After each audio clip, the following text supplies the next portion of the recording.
Bom dia! Que bom ter a sua companhia em mais um Campo Vivo.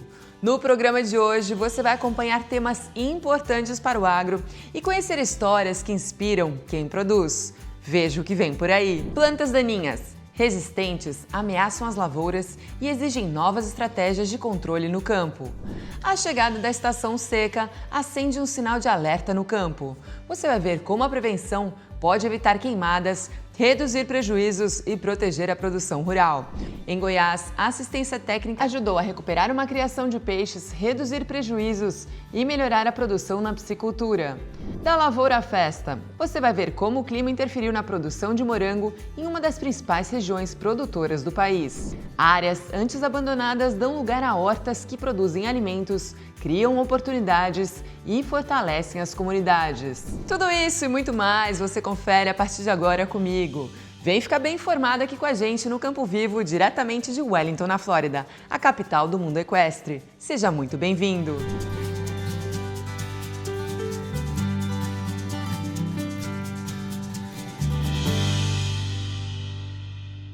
Elas crescem sem ser convidadas, disputam água, luz e nutrientes e podem ainda provocar prejuízos enormes nas lavouras. Com o avanço da resistência aos herbicidas, o controle das plantas daninhas exige cada vez mais tecnologia, planejamento e manejo integrado. Acompanhe os detalhes na reportagem. Olhando de longe, esta lavoura parece perfeita. Mas se olharmos de perto, o perigo está aqui. Espécies como a buva, o capim amargoso e o caruru são verdadeiras vilãs da agricultura. Elas não são apenas mato, elas são competidoras implacáveis. As plantas daninhas disputam com as culturas principais por 3 recursos vitais: a água, os nutrientes do solo e pela luz solar. Mas a planta ela precisa ter uma boa saída, um bom vigor para sair antes dessas plantas, porque se ela vai concorrer com água, com luz, com nutrientes que tem no solo. Então nós realmente, cada planta tem o seu período, que ela aceita sim uma concorrência. Fora isso, há perda de produtividade. Dependendo da infestação, a mato-competição pode reduzir a produtividade de uma colheita de soja ou milho em mais de 80%. Além disso, elas servem de abrigo para pragas e doenças. E temos dados que as plantas daninhas podem chegar até 90% em perdas do rendimento dos cultivos, tanto em soja, milho, algodão. Então acontece o seguinte, há 15 anos atrás tínhamos a soja RR e era muito fácil manejar as plantas daninhas porque todas eram sensíveis a glifosato. Hoje, muitas plantas daninhas já são resistentes a glifosato e também a outros princípios ativos. Por exemplo, caruru, leiteiro e picão são resistentes a glifosato e inibidores de ALS também. Então você tem que conhecer hoje a fisiologia, a morfologia dessas plantas daninhas, a sensibilidade delas em relação aos herbicidas, para que a competição com os cultivos seja a mínima possível. Mas sempre nós teremos algum nível de perda. Durante anos, o controle parecia simples, bastava aplicar o mesmo herbicida e o problema sumia. Mas a natureza se adaptou. O uso repetido da mesma molécula química selecionou as plantas mais fortes. Hoje o Brasil enfrenta um sério problema de plantas daninhas resistentes a múltiplos herbicidas. O que foi bom ano passado já não é bom hoje, porque as plantas daninhas elas se adaptam todos os anos. Temos um relato aí do capim pé de galinha aqui na região de Maringá. Há 2 anos atrás era irrelevante e hoje já vem se tornando uma das principais plantas daninhas. Agora, o produtor que está despreparado, ele pode perder muito rendimento em um ano tão difícil como esse. Imagina perder 200, 500, 1.000 quilos por hectare por falta de manejo. Isso aí pode tirar o lucro do produtor. Mas a tecnologia sozinha não faz milagre. O segredo do sucesso atual se chama MIP, Manejo Integrado de Plantas Daninhas. Mas nós do IDR sempre colocamos o produtor, ele primeiro precisa conhecer bem a área dele. Então ele precisa saber qual é o banco de sementes que ele tem, porque nós temos várias tecnologias. Hoje nós estamos trabalhando com plantas de serviço que ajudam também a controlar isso. Por quê? Nós já temos muitas plantas resistentes. E por que elas são resistentes? Ou por subdosagem, ou por uma aplicação mal feita. Então nós temos todo um trabalho de tecnologia de aplicação, ou seja, acertar o alvo. Então o IDR está à disposição para auxiliar os produtores e também para evitar a deriva. Então, são 2 trabalhos que são concomitantes. E o alerta dos especialistas é claro, o controle das plantas daninhas começa com planejamento, diversificação das estratégias e adoção de manejo integrado para garantir produtividade e sustentabilidade no campo. A chegada do período da seca acende um alerta no campo. Além dos prejuízos às lavouras e à pecuária, as queimadas podem trazer impactos ambientais, riscos à segurança e multas para quem não adota as medidas de prevenção. Nesta reportagem, você vai ver como os produtores podem se preparar para enfrentar a temporada do fogo. O curral teve as cercas completamente queimadas. As chamas altas atingiram as copas das árvores. A cortina de fumaça no horizonte indicava que o fogo estava próximo.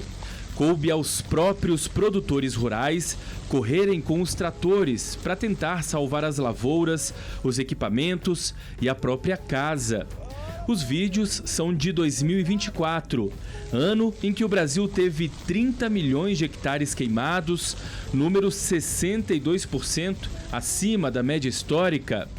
Agora, o capim amarelado indica que o período da seca voltou de vez.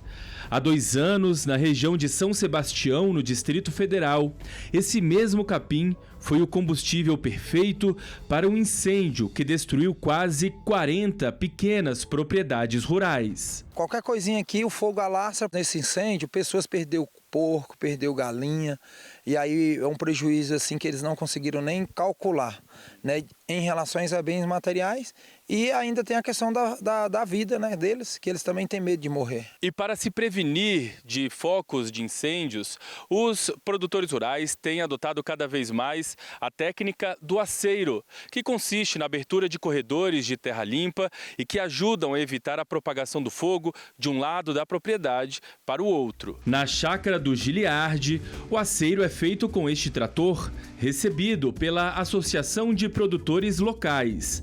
O trabalho é realizado sempre no início do inverno e também nas margens da propriedade, medida que ajuda a proteger os vizinhos. Diminui o fogo, porque quando o fogo chega, se a gente tiver próximo, a gente consegue ir lá e combater ele. Em todo o país, entidades que representam o agro têm se movimentado para evitar prejuízos como os de 2024. Na época, a Confederação da Agricultura e Pecuária do Brasil estimou em quase 15 bilhões de reais as perdas do agronegócio com os incêndios. Em 2025, a área rural de Jataí, em Goiás, foi uma das mais afetadas pelas queimadas. O fogo levou o Sindicato Rural da cidade a organizar uma série de ações de enfrentamento para o período da seca, inclusive com apoio de aviões. A gente sempre reforça muito a importância do trabalho terrestre ali no maquinário, né, no momento ali das atividades, ter a máquina ali de prontidão para controlar o incêndio quando ele começa, e também tem a parte aérea, né? O produtor ele aciona as empresas e o avião vai até a propriedade e faz esse trabalho aí no céu, né? Na semana que vem, na segunda parte da reportagem, você vai ver como a legislação ambiental funciona nesses casos e o que o produtor deve fazer para evitar multas e outros prejuízos. O Sicoob está presente no dia a dia de quem acredita no cooperativismo, no desenvolvimento e em novas oportunidades. Vamos conferir essa história. A cada safra, o ano começa a girar de novo. No Sicoob, tem crédito de plano para custeio, investimento e comercialização, do Pronaf ao Pronamp, com gente que entende de agro ao seu lado. Dá uma passadinha lá na agência do Sicoob, dá uma olhada nas condições do plano safra 26, 27, que estão muito boas. O agro gira com o Sicoob.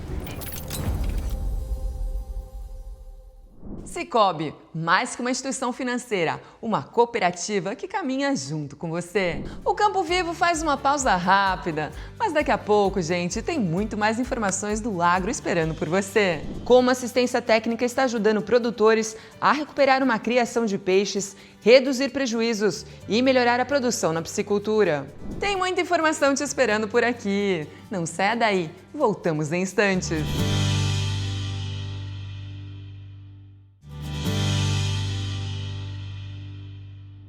A assistência técnica tem sido uma importante ajuda do produtor rural na busca por mais eficiência e rentabilidade. Em Goiás, o acompanhamento do Senar ajudou a recuperar uma criação de peixes que enfrenta altos índices de mortalidade e prejuízos. Acompanhe a reportagem.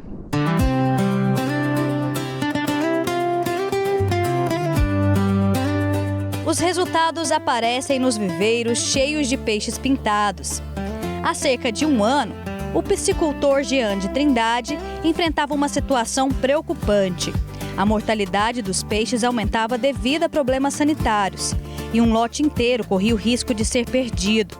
Sem conseguir identificar o problema sozinho, ele buscou apoio no Sindicato Rural de Trindade e passou a receber atendimento da assistência técnica e gerencial do Senar Goiás. Foi uma bactéria que a olho não dava para diagnosticar. Todo dia eu chegava, tinha 20 peixinhos mortos, outro dia tinha 15, outro dia já ia para 30 e tudo. E eu procurei imediatamente, né? E o Senar, né, já estava à disposição aí, que a gente tem um ano, um pouquinho de parceria já. E a técnica do Senar, a Milka, veio aqui, me deu a sustentação, pegamos os peixes, fizemos os exames. Tive uma perca aí de uns 10% mais ou menos, mas se não fosse a parceria com o Senar e o Sindicato Rural de Trindade, eu teria perdido tudo.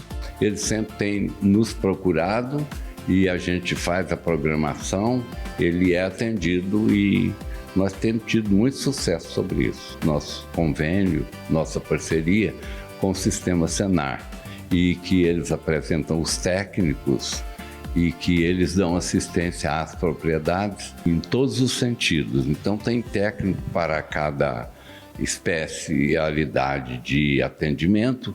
Nos cursos que a gente proporciona aqui, que esse ano mesmo nós já proporcionamos mais de 200 cursos aos sindicalizados. O primeiro passo foi a realização de um diagnóstico detalhado da produção. A partir daí, foram implantados protocolos de monitoramento, controle produtivo e orientações técnicas voltadas à recuperação dos viveiros. O Senar, ele vem para ajudar o produtor nesses manejos, né? Como o Jean nos procurou, que estava tendo essa dificuldade, estava tendo uma taxa de mortalidade muito grande, como ele bem disse, né? Ele ia perder praticamente toda a produção dele. Então nós viemos, né, até a propriedade, fazemos todo o diagnóstico aqui e, né, adentramos com as medicações corretas, né? Nós fizemos os testes de laboratório para detectar quais doenças que estavam aqui. Após isso, nós tivemos aí um êxito muito grande e hoje o produtor está feliz e vai ter, né, de acordo com o nosso planejamento aí, quase 40% de lucratividade na sua produção. Atualmente o produtor tem 2 viveiros ativos e um outro sendo ativado. Em um deles, os peixes pintados estão em fase juvenil. Já neste daqui, eles estão em fase final de engorda. Somando os dois no final do ciclo, são em torno de 3 toneladas de peixes vendidos. Ali tem 1.000 peixes, eles estão com 360, 400 gramas. Esses aqui são 800 peixes, né? Mais ou menos aí com 1,5 kg, mais ou menos aí. Vai dar uns de 1.200, vai passar um pouquinho, de 1.200 a 1.500 kg de peixe nesse tanque aqui. Nesse tanque, é o primeiro que vai sair. Eu quero tirar daqui 1.600 kg. Não quero tirar com menos. Vou tirar comecinho de setembro. Segundo a técnica de campo, os peixes pintados exigem atenção redobrada, principalmente durante os períodos de frio. Ele é um peixe de couro, né? Ele tem esses ferrões, então tem que tomar até muito cuidado com a questão do manejo dele, né? E quando a gente vai fazer o acompanhamento na propriedade, a gente observa, tá? Questão de coloração, questão de boca, como que tá olho, tá? As nadadeiras, para ver se o peixe realmente está sadio, né? Então nós fazemos toda essa parte, né, de sanidade mesmo, que o médico veterinário faz, para saber se o peixe está desenvolvendo bem e está sadio. Todos os meses, a água dos viveiros e os peixes passam por análises. Com base nos resultados, a técnica orienta o produtor sobre os manejos necessários para garantir a saúde e o desenvolvimento dos animais. Todo o desenvolvimento do peixe, ele depende muito da qualidade da água. Então aqui nós temos, né, alguns demonstrativos, que são os kits de análise de água, como a oxigenação, a amônia, a transparência, né, o pH, enfim. Nós fazemos essa análise de qualidade de água e através da análise dá para a gente fazer o diagnóstico para ver se o viveiro tem condições para que esse peixe possa desenvolver. Com o controle dos indicadores e dos custos, a produção se tornou mais eficiente e rentável. Hoje os 2 viveiros juntos somam cerca de 1.800 peixes. É expandir, eu quero ver se eu faço de 3 a 5 ciclos no ano. Tiro um tanque, vendo, repovo ele e o outro, então quero chegar a esse ponto. Depois de enfrentar perdas e incertezas, Jean voltou a enxergar perspectivas de crescimento na atividade. Um resultado construído com dedicação no campo e acompanhamento técnico do Senar Goiás, que trouxe mais segurança para produzir e planejar o futuro.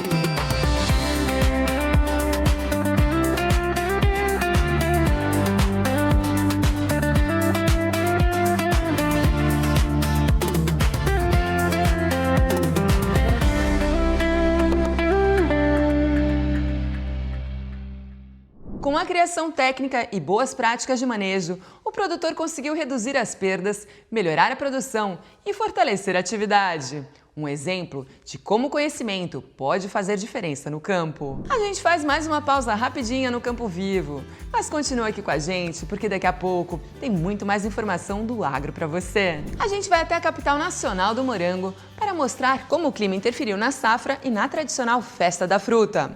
E ainda vamos mostrar que a agricultura também pode florescer no coração da cidade. Tem muito mais te esperando por aqui. O Campo Vivo volta em instantes.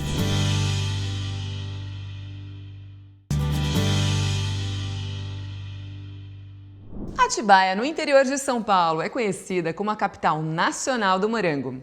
E neste mês, recebe mais uma edição da tradicional Festa da Fruta. Mas antes de chegar à mesa do consumidor, a produção enfrentou um desafio. As chuvas intensas de junho reduziram a colheita e afetaram a oferta dos morangos. Acompanhe os detalhes.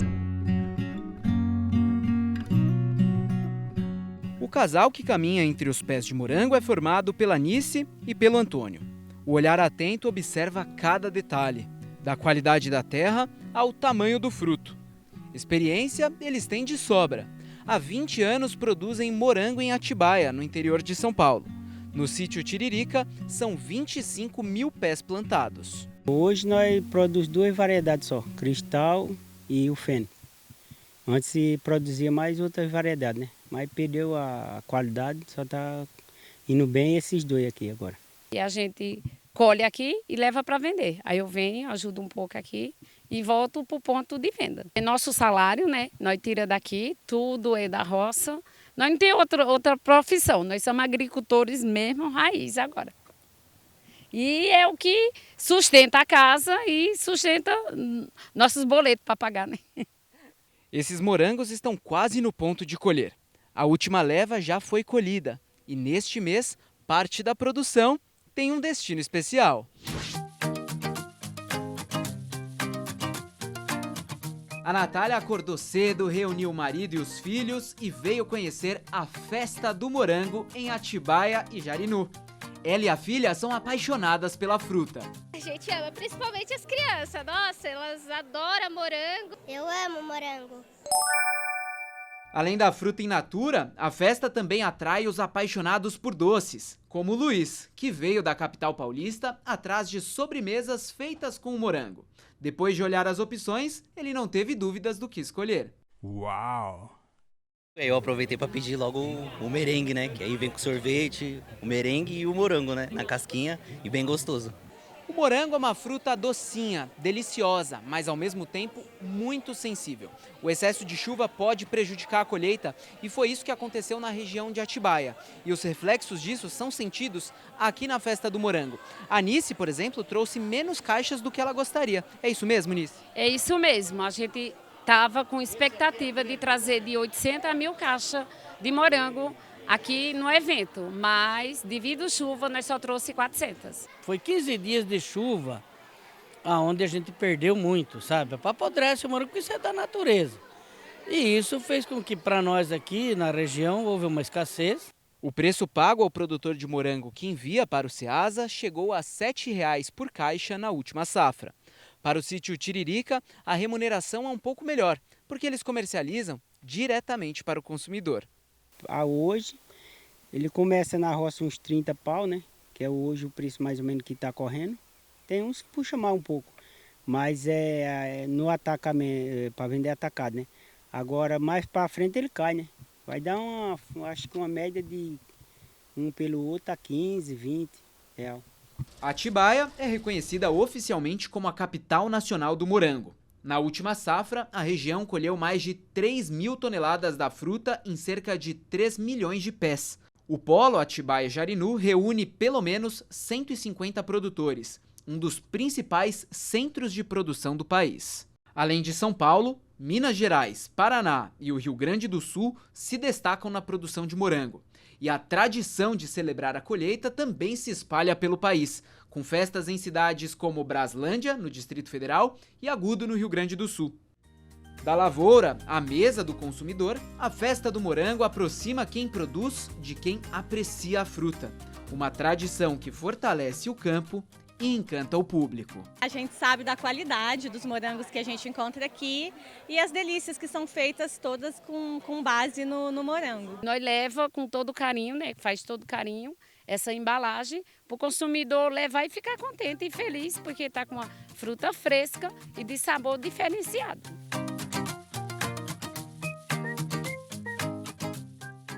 Mesmo com os desafios climáticos, a Festa do Morango segue valorizando o trabalho dos produtores e fortalecendo uma das principais cadeias da fruticultura brasileira.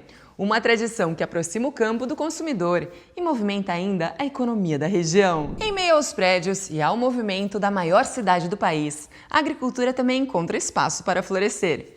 Em São Paulo, hortas urbanas estão transformando áreas ociosas em locais de produção de alimentos, geração de renda e inclusão social. A reportagem é de Isaac Rufino e Paulo Watanabe. O Oliveira passa o dia trabalhando assim, com um sorriso largo e espalhando simpatia. Cuidar da terra faz ele lembrar da juventude, no Ceará, quando trabalhava na roça. Veio para São Paulo, fez de tudo um pouco e perto dos 60 anos ficou desempregado. Hoje, aos 72 anos, é o funcionário mais antigo desta horta urbana. Quando é mais ou menos 6 horas eu já estou aqui. Todo dia que é para triar a verdura, lavar a verdura, né? Depois embalar e entregar lá para eles. Terminou a verdura, nós vamos para outra atividade. A gente nasceu no interior, aqui em São Paulo ninguém nunca sabia que ia ter essa roça aqui, né? Mas graças a Deus deu sorte.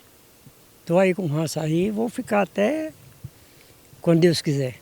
A história do Oliveira não é a única. A Jaqueline encontrou aqui uma chance de recomeçar.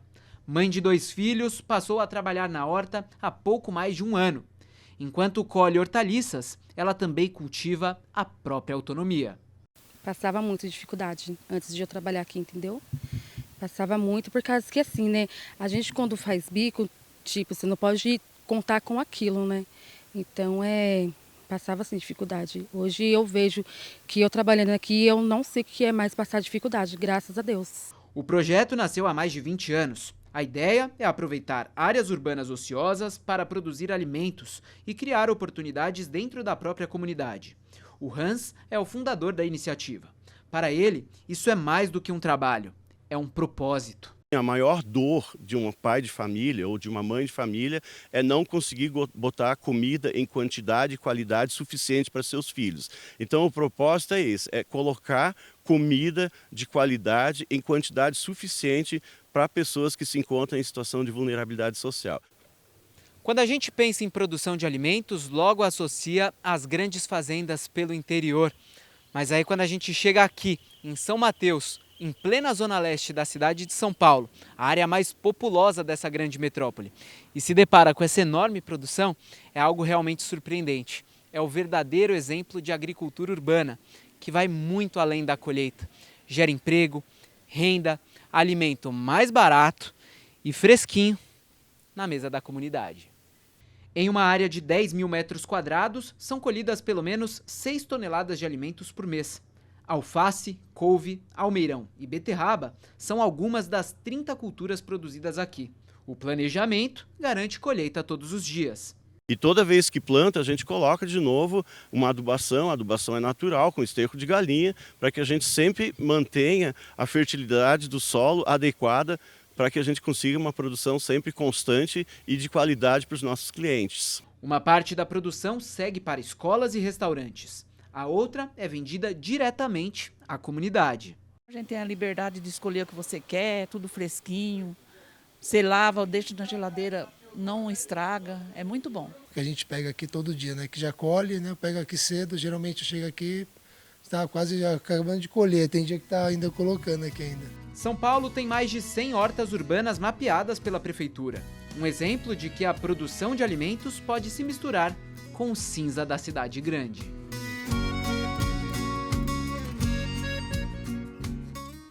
As hortas urbanas mostram que a agricultura vai muito além do campo. Além de produzir alimentos frescos, elas geram emprego, fortalecem as comunidades e levam mais qualidade de vida às cidades, o que é excelente. Chegamos ao fim de mais uma edição do Campo Vivo. Obrigada por sua companhia. Foi uma satisfação enorme levar até você as principais informações, histórias e destaques que movimentam o nosso agro. Se você perdeu algum trecho ou quer rever o programa, é muito fácil. Basta apontar a câmera do seu celular para o QR Code que aparece aqui na sua tela e acessar essa edição completa. A sua participação também é sempre bem-vinda. Tem uma sugestão de pauta, uma história para compartilhar ou quer deixar a sua opinião? Mande uma mensagem para o nosso WhatsApp 43 99993 1360. Eu sou Luli Barbeiro e agradeço a sua audiência. Espero você no próximo Campo Vivo Inédito, sempre aos domingos, a partir das 7h30 da manhã. Tenha uma abençoada e excelente semana. Tchau!